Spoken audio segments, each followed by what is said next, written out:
सवारी तो आती है आपके शरीर में, लेकिन वह सवारी खुलकर नहीं बोलती। वह सवारी के वचन झूठे हो जाते हैं। अगर आपके शरीर में किसी भी देवी की या फिर देवता की सवारी आती है और उसके वचन झूठे हो जाते हैं और वो सवारी खुल के भी आपके शरीर पे नहीं आ रही और ना खुल के वो सवारी बोलती है, ये चीज़ आपके साथ क्यों होती है, आज की इस वीडियो में आपको पूरा सच पता चल जाएगा। एक ऐसा रहस्य बता रही हूँ जो 99% लोगों को नहीं पता। अगर सवारी किसी भी देवी देवता की आ रही है, वो सवारी बोल नहीं रही है या उसके मुख से कोई वचन निकलता है तो वो झूठा हो जाता है। जैसे उसने किसी को बोल दिया कि जा बेटा तेरा इतने दिन में काम हो जाएगा, तू मेरे मंदिर में ये चढ़ा दियो। अब वो सामने वाला व्यक्ति देख रहा है उतने दिन से भी काफ़ी दिन हो गए लेकिन उसका काम नहीं हुआ, तो अब ये सवारी के वचन झूठे क्यों हो रहे हैं। तो वीडियो को देखने से पहले अगर आप हमारे चैनल महाकाली भगत ज्ञान पर न्यू आए हो तो सब्सक्राइब कर लेना। यहाँ पर डेली आपको नया कुछ ना कुछ सीखने को मिलता है जिससे आपका ज्ञान बढ़ता है, आप भक्ति पूजा पाठ में आगे बढ़ पाते हैं। और वीडियो पसंद आए तो लाइक ज़रूर करना और कमेंट में जय माँ काली ज़रूर लिख देना।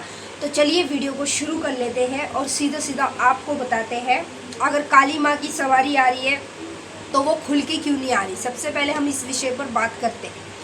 देखिए, काली माँ की सवारी कुछ लोगों के ऊपर आ जाती है, जो गुरुमुख है उनके ऊपर तो 100% आती है और जो गुरुमुख नहीं है उनके ऊपर भी कभी कभार आ जाती है। कैसे जैसे मंदिर में गए, माँ की पूजा भक्ति तो करते हैं, मंदिर में गए तब उनके ऊपर सवारी खेलने लग गई, या मान लीजिए उन्होंने कहीं कीर्तन जागरण में प्रवेश किया तब उनके ऊपर सवारी आनी शुरू हो जाती है।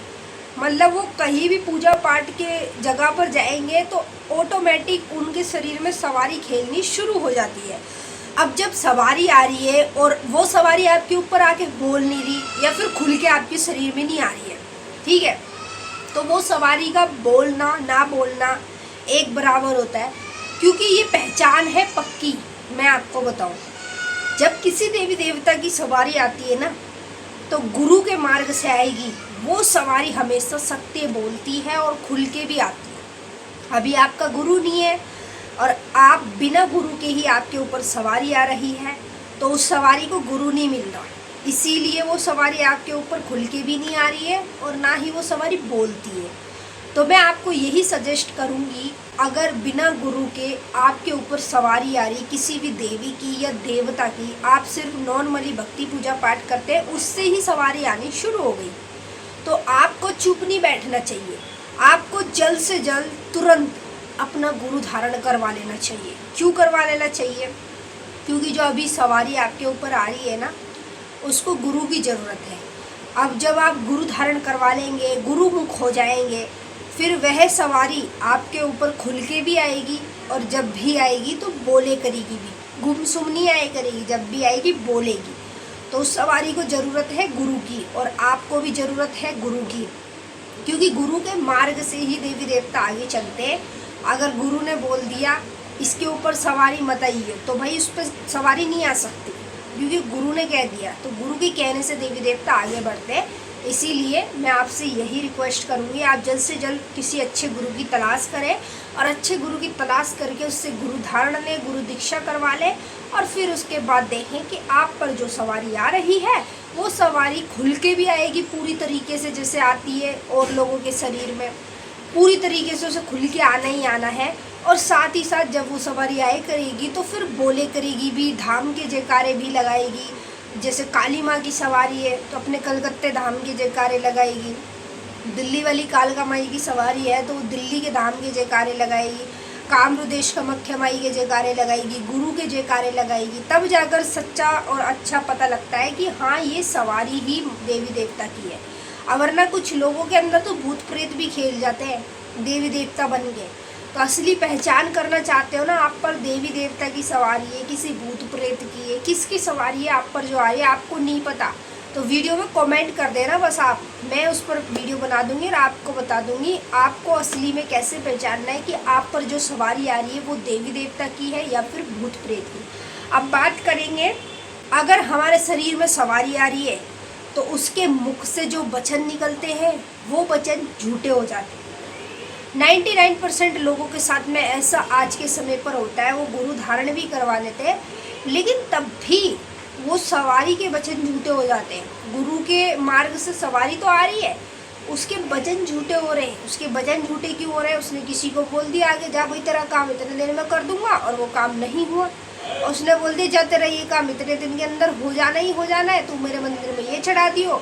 फिर उतने दिन का इंतजार किया तो उसका काम हुआ ही नहीं। तो फिर उस व्यक्ति के ऊपर जो सवारी आ रही है उसके वचन झूठे क्यों पड़ रहे हैं? देखिए, इसका एक गहरा रहस्य है जो मैं आपको इस वीडियो के माध्यम से बता देती हूँ। सवारी कभी भी किसी भी भक्त के शरीर पर आए वो झूठ नहीं बोलती, ठीक है। तो भक्त होता है ना, अगर वो दिन से लेकर रात तक झूठी झूठ बोलता है, झूठी बातें करता है, झूठे दिलासे देता है लोगों को, झूठ बोल बोल के लोगों से पैसा ठगता है, ऐसे लोगों के ऊपर सवारी झूठ बोलती है। अगर आप पर सवारी आ रही है तो आपको सत्य बोलना चाहिए, जो बात है वही बोलो। ये नहीं कि आप एक बात को 10 बड़ा चढ़ा के बताओगे तो उसमें झूठ मिक्स हो जाता है। जो आप दिन रात झूठ बोलते हैं ना, उसी गलती के कारण जो आप पर देवी देवता की सवारी आती है वो सवारी भी फिर झूठ बोलने लगती है, क्योंकि आप भी झूठे बन रहे हो तो जो सवारी आप पर आ रही है वो भी झूठी बन जाती है। तो इसीलिए सवारी के जो वचन होते हैं वो झूठे हो जाते हैं। इसमें ना तो गुरु की गलती होती है, ना ही किसी देवी देवता की गलती होती है। इसमें गलती होती है तो सिर्फ और सिर्फ आपकी गलती होती है। आप दिन भर झूठ बोलोगे तो भाई सवारी भी झूठ बोलेगी। तो ये गहरा रहस्य है, हर किसी को नहीं पता। तो मैं इसलिए आपसे रिक्वेस्ट करूँगी, अगर आप पर कोई भी देवी की या फिर देवता की सवारी आ रही है तो कृपया करके आप झूठ बोलना बंद कर दें। आप जितना भी झूठ बोलते हैं ना, सब एक तरफ फेंक दें और महामाई का ध्यान करते हुए, नाक रगड़ते हुए उनसे माफ़ी मांगे कि माँ आज के बाद मैं कभी झूठ नहीं बोलूँगी। आप झूठ बोलना बंद कर दो, फिर देख लो कि आप पर सवारी जो आएगी वो हमेशा सत्य बोलेगी, उसके वचन भी सत्य होंगे। उसने जिसको जो बोल दिया ना वो 100% होना ही होना है। तो आपको इस गलती को अपनी को जल्द से जल्द सुधार लेना चाहिए। अगर आप आगे ऐसे ही झूठ बोलते रहेंगे और फिर आप बोलेंगे कि सवारी आती है वो भी झूठ बोल रहे, तो जब आप ही झूठ बोल रहे हो तो सवारी नहीं बोलेगी झूठ, वो भी झूठी हो जाएगी। तो इसलिए पहले अपनी जुबान को सुधारो, अपने आप को सुधारो, तब जाकर किसी देवी देवता से उम्मीद रखो कि वो सच्चे वचन पर आपके ऊपर आके बोले, ठीक है। तो दोनों मैंने चीज़ें आपको इस वीडियो के माध्यम से बता दी हैं और आई होप आपको अच्छे से समझ में आ ही गया होगा। अगर नहीं भी आया है तो आप कमेंट करके भी हमसे पूछ सकते हैं। अब हम आपके साथ फिर से मिलते हैं एक नई वीडियो के साथ। सभी भक्तों को जय माई की, हर हर महादेव। अगर वीडियो पसंद आए तो प्लीज़ लाइक कर देना, शेयर कर देना और कमेंट में जय माँ काली ज़रूर लिख कर जाना। और अगर आप महाकाली भगत ज्ञानी यूट्यूब चैनल पे नए आए हैं, पहली बार आए हैं, तो अभी सब्सक्राइब कर लेना। यहाँ पर डेली आपको नया कुछ ना कुछ सीखने को मिलता है, जिससे आपका ज्ञान बढ़ता है, आप भक्ति पूजा पाठ में और आगे बढ़ पाते हैं। आध्यात्मिक और रहस्यमयी कथाएं, सभी चीज़ें आपको बिल्कुल फ्री में हम यहाँ पर सिखाते हैं। जय माई।